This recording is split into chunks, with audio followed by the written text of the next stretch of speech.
We've got another lecture. We're talking about the difference between empirical formulas, molecular formulas, and structural formulas. And this is going to go into how to convert if we have the empirical formula and want the molecular formula. So remember, the empirical formula shows the smallest ratio that we have of the elements in a compound, smallest whole number ratio, I guess I should say.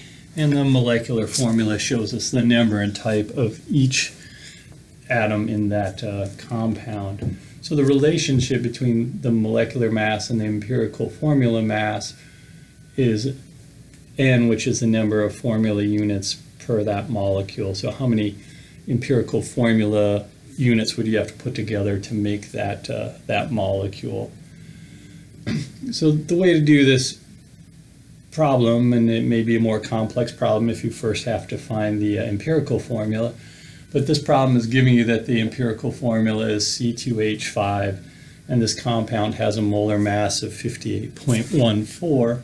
So the first thing we would need to do is find the mass of the empirical formula, right? And so the empirical formula mass of C2H5 is just the mass of 2 carbons plus 5 hydrogen.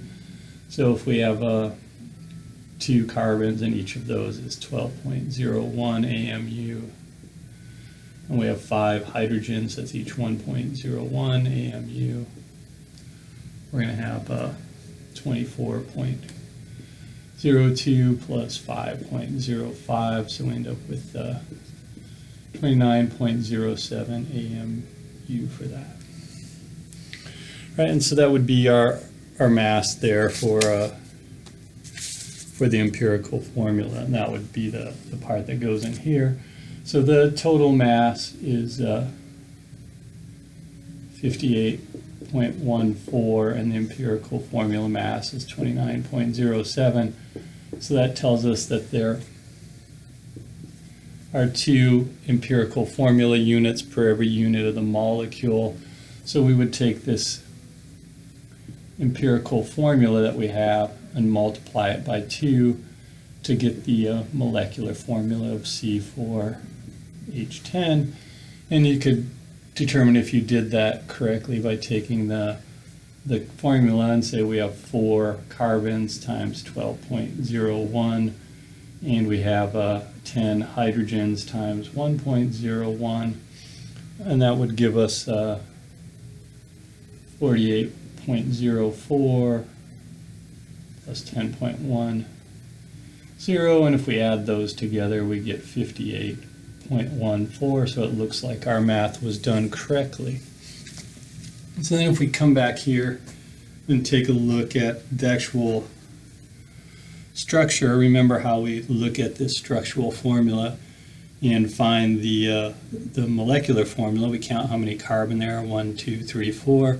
So this would be a C4, and then we have 1, 2, 3, 4, 5, 6, 7, 8, 9, 10. 10 hydrogen, and then to get the empirical formula we would divide by any number that goes into those. So we could divide 4 and 10 both by 2. So our empirical formula would be C2H5.